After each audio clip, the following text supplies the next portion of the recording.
We all see the reels: sunset hikes, barefoot babies, RVs by alpine lakes. But what does it really look like to raise your family off script? Today's guest is Ayla at Wilderness Family, and she's living in an RV with her husband and her 3 kids. But they're not chasing landscapes or clocking epic road trips. They've actually been parked for months. And that's what makes this story matter. Because real freedom, it doesn't always look like adventure. Sometimes it looks like breakdowns, bugs in jars, backyard gardens, and quiet decisions that no one will clap for. It's like, well, nothing ever goes the way we want, and I don't even know why we decided to do this. This is Unrule the World, the place where we challenge broken systems, unlearn what no longer serves us, and rebuild life on our own terms. It's for the rebels with roots, for the mavericks, for the curious unlearners, the rooted seekers. Let's dive in.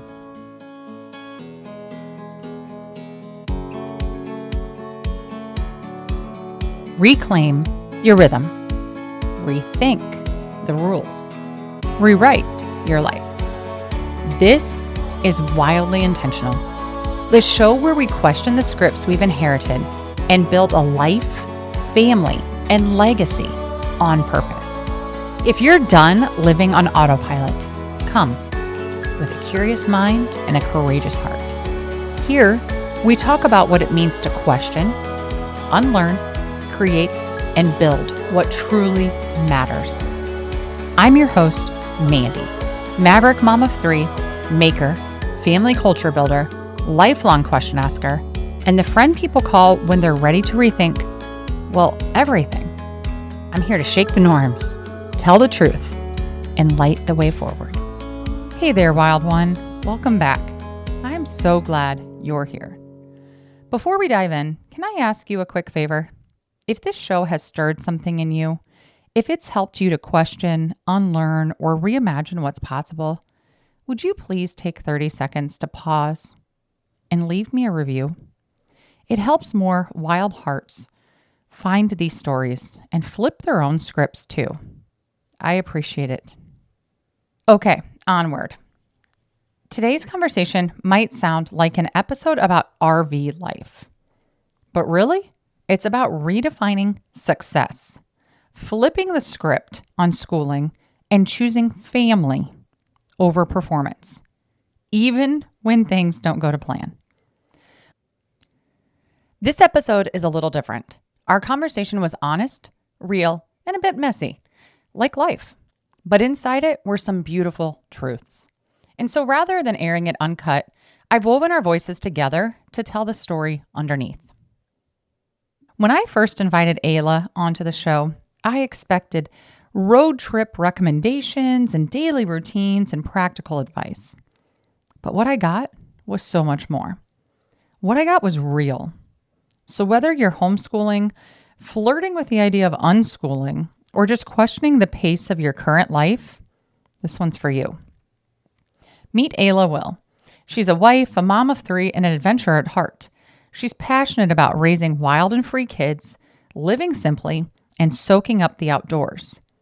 For Ayla and her family, life isn't about following a script. It's about writing their own. And while she calls it RV life, it's not really all about the road. It's about their rhythm. So let's start at the beginning. Ayla and her husband were living what looked like a quiet rural life. But underneath it all, total exhaustion. Most people spend their lives chasing comfort and convenience. But what happens when comfort starts to feel like a cage? Before we were in the RV, I think we have to rewind back to 2018, which was quite a while before the RV. We've been in the RV almost a year now. My husband was a logger. We had 3 kids in 3.5 years, and I had what I know now was undiagnosed postpartum depression. And we lived in my husband's hometown, which is where we are at the moment, on my in-laws' property in a mobile home. And my in-laws helped as much as they could, but I also didn't want to admit that there was anything wrong. And so I didn't really reach out a lot. Her husband was gone from before sunrise to after dinner, and they were barely scraping together moments as a family. It wasn't sustainable. We were all just exhausted and we're like, well, something's got to change here. So they did something wild, something a lot of people might consider reckless. Right about when our youngest turned 1, we decided to do something that everybody thought was nuts. He quit his job and we just lived off of what we had for savings and just really worked on a budget, lived on almost nothing, and we realized that we could actually live on a lot less than we thought. It did help that we do live on my in-laws' property. And they're not alone. In 2020, RV sales in North America and Canada rose by 6% despite global lockdowns. Families began asking themselves, what if home could have wheels? And for Ayla's family, this wasn't really about the RV. It was about reclaiming time, presence, connection. Their story didn't start with wanderlust. It started with burnout and a decision to put family before everything else. We think that choosing freedom means instant peace, perfect rhythm, and beautiful destinations. But freedom is messy. And that's the part that no one posts about. It's like, well, nothing ever goes the way we want, and I don't even know why we decided to do this. And then this winter, we've been stationary. We weren't able to go south like we had hoped. We ended up just staying here and built a very redneck greenhouse over top of our RV for the winter. And I definitely have struggled with that a bit. I'm itching to go somewhere and not be stuck in the backyard. But yeah, we were supposed to be gone already, but then we've had some things we got to fix on the truck. We haven't been driving it over the winter. Instead, it became a container for reflection. They didn't travel far, but their lives were still moving. Because sometimes the transformation isn't about the miles. It's about the mindset. And I have to be honest, when I first reached out to Ayla, I thought we'd talk about road schooling and how to plan cross-country learning adventures with your kids. And part of the reason was that we've kind of been thinking about doing this too. Just not full-time, but as a small part of our homeschool. My husband and I have talked about getting an RV so we could homeschool while seeing the places that we're learning about. We almost pulled the trigger, but his truck wasn't quite big enough to haul what we really needed or wanted. So instead of settling for an RV, we traded in the truck for a car that gets better gas mileage. That made more sense for us at the time. But our dream hasn't died. The goal is now truck first and then an RV. And that's what made Ayla's story so surprising and so grounding, because she nailed something that I've been feeling, the reality behind the dream. How do you actually pay for this? What if you don't go anywhere? What changes anyway? Even without the road, they were still rewriting the rules. For Ayla's family, education doesn't begin with curriculum. It begins with curiosity, with questions, with their hands in the dirt. We say we do unschooling. We do a little bit of curriculum just because I do think I struggle myself with teaching things like math just through unschooling. So we use teaching textbooks for that. It's just a program on the computer. It teaches them the lesson. They're on it like maybe half an hour a day. And then they just have pretty much the rest of the day to learn the way they want to. They read a ton of books. Is a bit of a struggle on the road. We're still working on figuring out how to have a lot of books, but also work on the weight issue and space. So when we're stationary, we use the library a ton, but we're still trying to figure that out for books. So we read a lot. Have you used audiobooks at all? We do. We use a lot of audiobooks and podcasts. They listen to those a lot. I can't remember if it was every night or every second night. They would just sit down with their dad and just read for quite a while before bedtime. It would give me a little bit of time to go decompress from the day and they would get to read. Yeah. So books are big for us and just like hands-on stuff. Like my in-laws are on 37 acres. We've been here for 10 years than the traveling we've done. And so we do a lot of gardening and all of that. So they get all that hands-on stuff too. So they know how to can and garden and stuff. Homeschooling has more than doubled in the last 5 years in both Canada and the US, with an estimated 1 in 10 families now opting out of traditional education models. And for Ayla, unschooling isn't just an education model. It's a way of unlearning everything she thought life was supposed to be. The biggest things are just life doesn't have to look the way we're told it does. And our kids' education isn't confined to a classroom.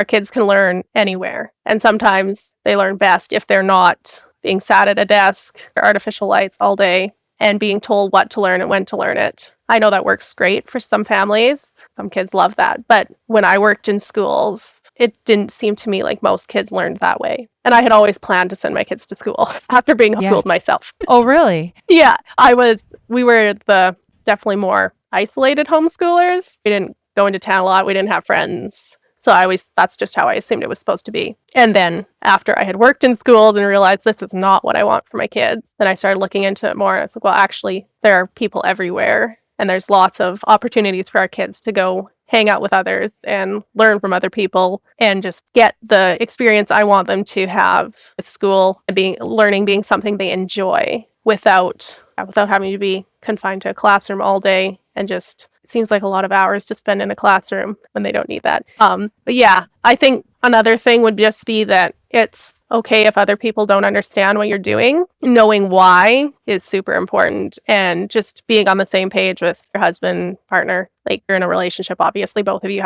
need to be on the same page to make something like this work, because it's definitely outside of the norm. In a world that tells you the goal is safety, schedules, and stability, choosing adventure, autonomy, and aliveness can feel downright rebellious.